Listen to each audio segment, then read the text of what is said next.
Hello student, welcome to my channel. இந்த video நம்ம எதை பத்தி பார்க்க போறோம்னா 12th standard mathematicsல quarterly examக்கான most important 5 mark தான் பார்க்க போறோம். அதுக்கு முன்னாடி நம்ம சேனலை பார்க்கறவங்க YouTubeலயும் subscribe பண்ணி வச்சுங்க. Instagramல பார்க்குற ஸ்டூடண்ட் ஃபாலோ பண்ணுங்க.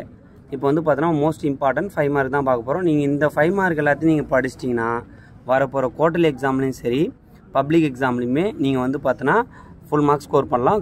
quarterly வந்து பார்த்தா 7 5 மார்க் நீங்க அட்டெண்ட் பண்ணனும். So இந்த 6 லெசன்ல இருக்கிற எல்லா 5 மார்க் நீங்க படிச்சிட்டீங்கன்னா கண்டிப்பா வந்து பார்த்தா நீங்க full mark score பண்ணிடலாம். இப்போ வந்து பார்த்தா ஃபர்ஸ்ட் ஸ்லோ லேர்னர்ஸ்க்கு சொல்லிறேன். ஸ்லோ லேர்னர்ஸ்க்கு இந்த சர்க்கிள் போட்டுருக்கேன் பாத்தீங்களா? இது வந்து பார்த்தா எக்ஸர்சைஸ் சம், இது எக்ஸாம்பிள் சம். இந்த சர்க்கிள் போட்டுருக்கிற சம் வரை நீங்க கோ த்ரூ பண்ணீங்கனாலே ஸ்லோ லேர்னர்ஸ்க்கு வந்து பார்த்தா இதுல இருந்தே சம்ஸ் அதிகமா மோஸ்ட்லி வந்துரும்.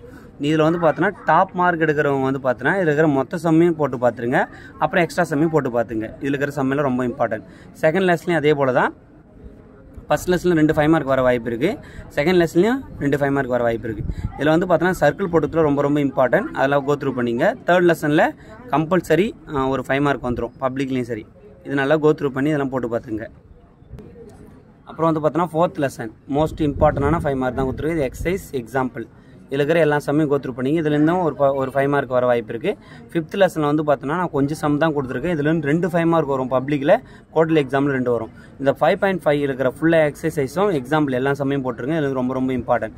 6th லெசன்ல வந்து பார்த்தோன்னா cos a minus b அதே போல cos a plus b sin a plus b sin a minus b அந்த சம் ரொம்ப இம்பார்ட்டன்ட். அதை ஃபுல்லா போட்டுங்க.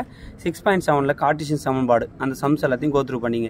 ஸோ இந்த சம் வரை நீங்க கோ த்ரூ பண்ணி போனீங்கன்னா வரப்போற குவார்டர்லி எக்ஸாம்ல நீங்க ஃபுல் மார்க் ஸ்கோர் பண்ணிடலாம். இதை பார்க்குற ஸ்டூடெண்ட் வந்து பார்த்தோன்னா இதை ஸ்கிரீன்ஷாட் எடுத்து வச்சு கூட படிச்சிங்க. நம்ம யூடியூப் சேனலையும் ஃபாலோ பண்ணி வச்சுங்க. இந்த வீடியோ யூஸ்ஃபுல்லாக இருந்தால் உங்கள் ஃப்ரெண்ட்ஸ் எல்லாருக்கும் ஷேர் பண்ணி விடுங்க. தேங்க்யூ. ஒரு நாளைக்கு ஒரு யூனிட் போட்டு பார்த்தாலே நீங்கள் வந்து பார்த்தோன்னா முடிச்சிடலாம். தேங்க்யூ.